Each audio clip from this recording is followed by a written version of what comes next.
আমরা আগের দিন হায়ার পারচেসে কেস 1টা কমপ্লিট করেছিলাম। আজকে আমরা ওই কেস 1টা রিভিশন দেব না। কেস 1টা নিশ্চিত সবার মনে আছে, তো আশা করবো তোমরা অঙ্কটা করেছো। তাই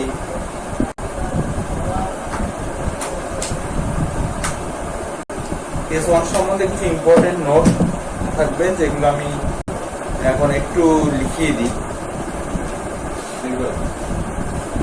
ইম্পর্টেন্ট নোট মানে এইটি important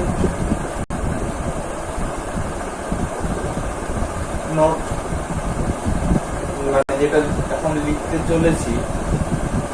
This is regards only about your case 1 of higher practice chapter. তো আমি লিখছি একটা করে, তোমরা জাস্ট লিখে নাও, কারণ আমি এটা অলরেডি বুঝিয়ে দিচ্ছি অনেকবার। আশা করি আর আজকে আর বোঝাবো না। Down payments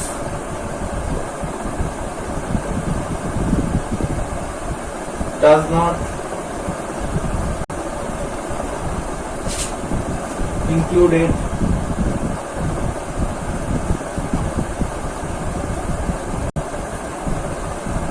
include any element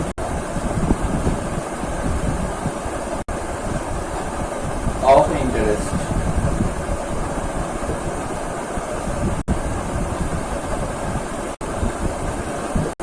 Down payments does not include any element of interest. Down payment এ কোনো রকম ইন্টারেস্ট কিন্তু থাকবে না। তো ডাউন পেমেন্টে ইন্টারেস্ট চার্জ করতে পারবে না। আশা করি তোমরা বুঝতে পারছো কি বলতে যাচ্ছি। তারপরে হচ্ছে interest is always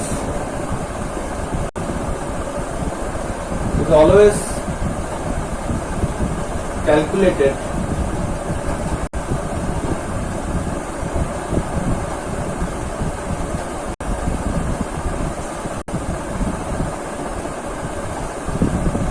on total amount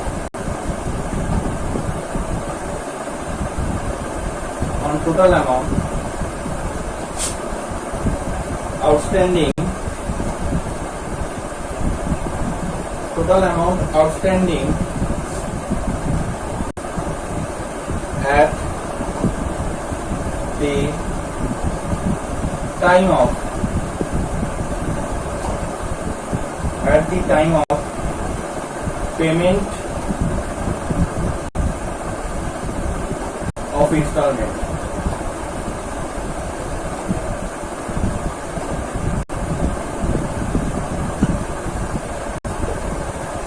Pin number.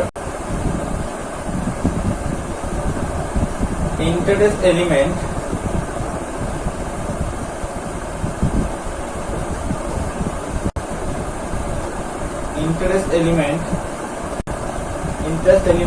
in first installment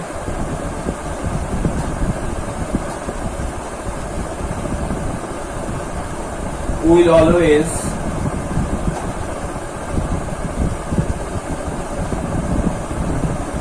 be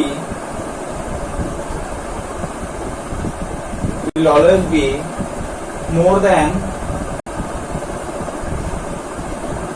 interest element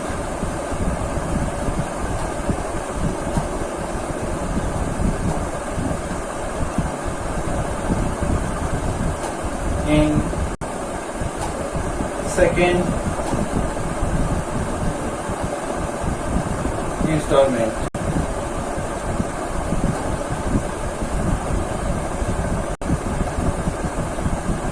And so on.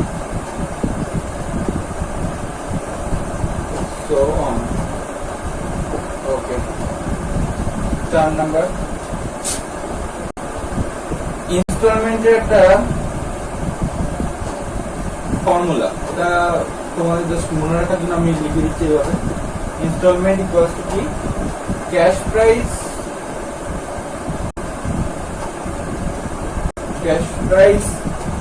of the installment, cash price of the installment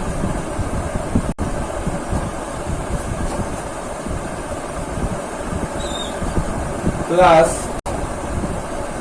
interest on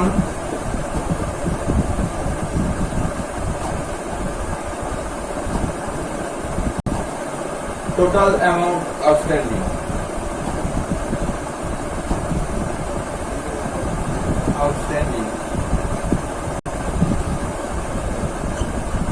ঠিক আছে।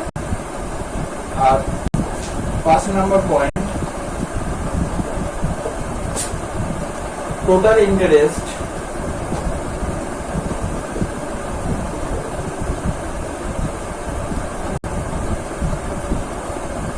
equals to total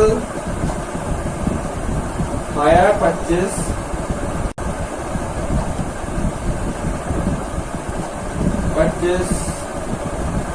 price total hire purchase price minus total cash price.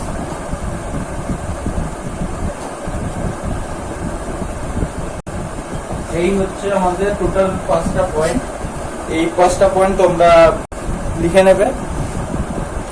এই 5টা পয়েন্টে কি define করছে? এই 5টা point define করছে যে number 1, down payment does not include any element of interest. Down পেমেন্টে কোনো ইন্টারেস্ট হবে না। কারণ কি করে হবে? যেদিনকে আমি জিনিসটা প্রোডাক্টটা কিনছি সেই দিন আমার ইন্টারেস্ট হবে কি করে? আমি তো সদ্য দোকানে গেলাম, শোরুমে ঢুকলাম, জিনিসটা কিনলাম, তার উপরে কিসের ইন্টারেস্ট? ইন্টারেস্ট তো টাইমের উপরে হয়। যে আমি জিনিসটা কিনে বাড়িতে আনলাম, আমি তারপরে জিনিসটাকে বাড়িতে কিনে আনলাম, কিন্তু আমি একটা টাকা দিলাম না।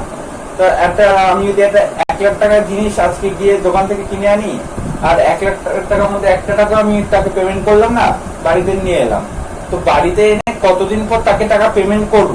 সেই সময় মধ্যবর্তী সময় তো আমি তার জিনিসটা নিয়ে এসে নিজে ব্যবহার করলাম, তার থেকে সুবিধা লাভ করলাম।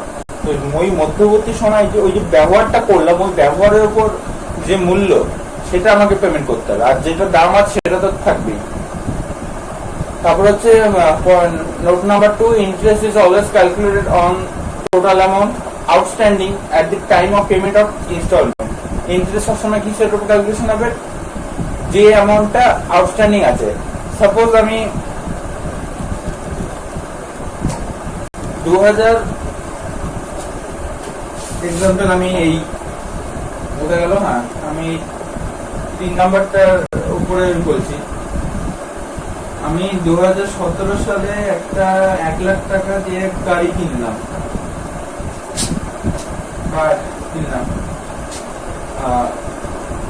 আমাকে বললো তুমি ইনস্টলমেন্টে, আমি গাড়িটা কিনলাম ইনস্টলমেন্টে, আমাকে বললো 5% হারে তোমাকে পার অ্যানাম তোমাকে ইন্টারেস্ট পেমেন্ট করতে হবে। শর্টে লিখলাম, বুঝে নিও। তো 2017 সালে আমি বললাম ঠিক আছে, আমি কিন্তু নেক্সট পেমেন্ট করবো 2018 সালে। 2018 সাল এলো, 2018 সালে আমি 1 লাখের উপরে 5% পেমেন্ট করলাম। 5% কি? ইন্টারেস্ট। 1 লাখের 5% ইন্টারেস্ট হচ্ছে 5000। সঙ্গে বললো যে এটা তো ইন্টারেস্ট প্লাস আমাকে ইনস্টলমেন্ট পেমেন্ট করতে হবে। কত ইনস্টলমেন্ট পেমেন্ট করতে হবে? আমাকে 25,000। 25,000 করে, মানে এটা আমি সাপোজ ক্যালকুলেশন করে নিলাম। ইনস্টলমেন্ট আমাকে বলে দিল যে তোমাকে 25,000 করে 4 বার টাকা পেমেন্ট, মানে 4 25 100, মানে 4 25,000 ইন্টু 1 লাখ, সরি 4 25,000 ইন্টু 4 করলে 1 লাখ হয়। তো আমাকে বললো যে তোমাকে 4টি ইনস্টলমেন্টে 1 লাখ টাকা পেমেন্ট করতে হবে। তার জন্য তুমি 2018 সাল থেকে প্রতি বছর 25,000 টাকা করে পেমেন্ট করবে। সঙ্গে তোমাকে প্রতি বছর ইন্টারেস্ট পেমেন্ট করে যেতে হবে। 1 লাখ টাকা ছিল, 1 লাখ টাকা থেকে আমি 25,000 টাকা এই বছর পেমেন্ট করলাম, সঙ্গে 1 লাখ টাকাটা 1 বছর ব্যবহারের জন্য 5% ইন্টারেস্ট দিলাম। দাম হয়ে গেল, ফার্স্ট ইনস্টলমেন্ট হয়ে গেল, ইন্টারেস্ট হয়ে গেল 30,000। এবারে আমার এলো 2019 সাল। 2019 সালে আমি কতর উপরে ইন্টারেস্ট দেবো? আমার 1 লাখ টাকা যে মোট টাকা ক্যাশ প্রাইস, সেখান থেকে তো 25,000 টাকা পেমেন্ট হয়ে গেছে, তাহলে পড়ে আছে কত? এখন 75,000 টাকা। তাহলে 1 লাখ থেকে 25,000 চলে গেল 75,000, তার উপরে 5%, 75,000 কত আছে? 1 মিনিট।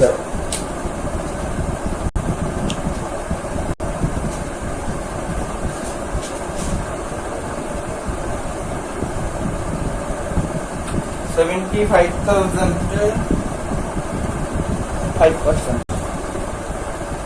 3,750, 3,750, 3750 প্লাস আমাকে 25,000, তাহলে আমার হয় 28,750।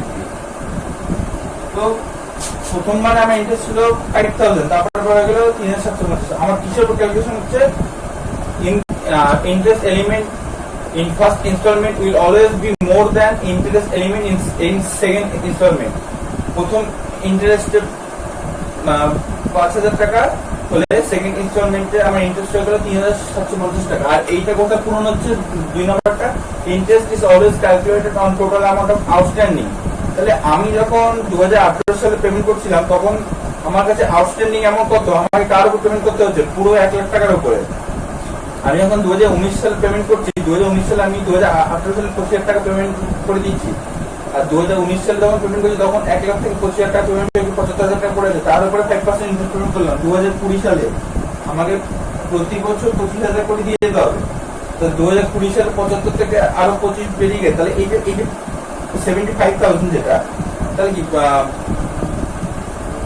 আমার পরের বছর 2018 সালের পরে আমার কাছে যত টাকা পড়ে আছে, মানে এই 1 লাখ থেকে 25,000 টাকা পেমেন্ট হয়ে গেল, তারপরে যে টাকাটা পড়ে আছে তার উপর আমাকে ইন্টারেস্ট পেমেন্ট করতে হবে।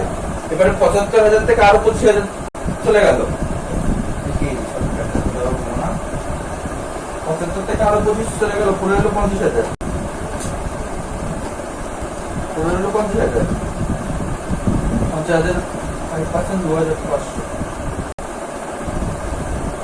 তাহলে প্রথম ইয়ারে ছিল 5,000, পরে ইয়ারে 6,750, সেকেন্ড ইয়ারে 2,500।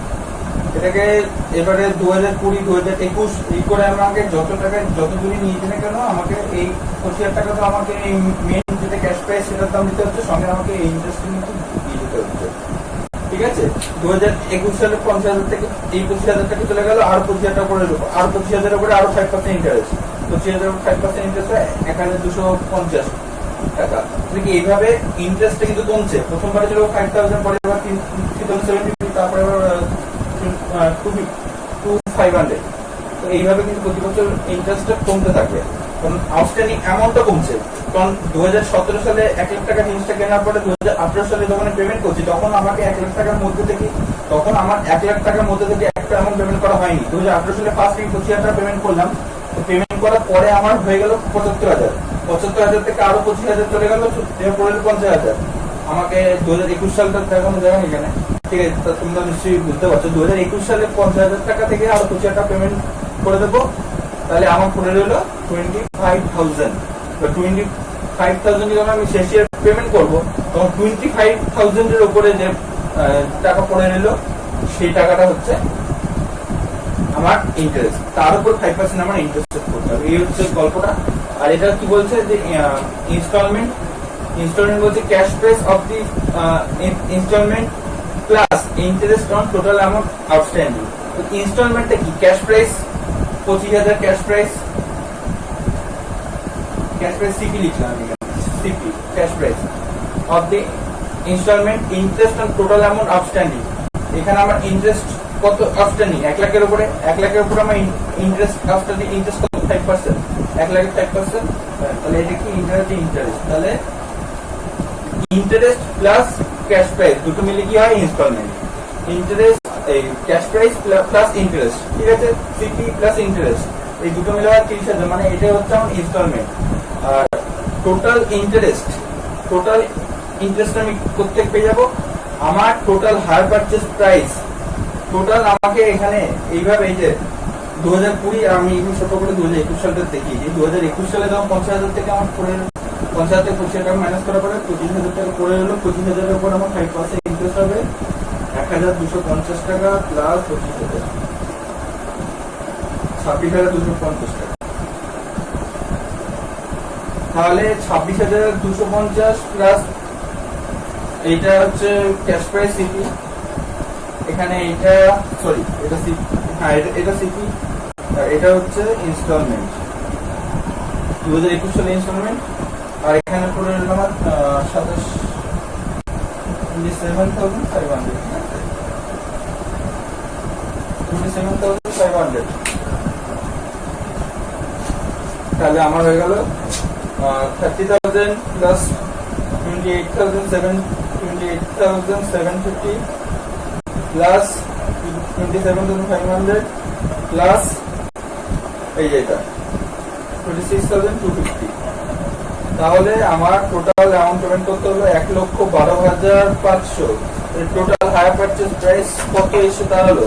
টোটাল হায়ার পারচেজ প্রাইস এসে দাঁড়ালো 1,12,500।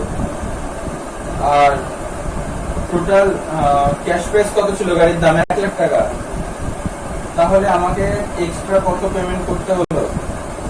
12,000, 1,12,500 থেকে 1 লাখ মাইনাস করলে পেয়ে যাই আমরা হচ্ছে 12,500। তাহলে 12,500 হচ্ছে আমার টোটাল ইন্টারেস্ট। তা এই হচ্ছে টোটাল আমার যা বোঝানো ছিল সেই গল্পটা।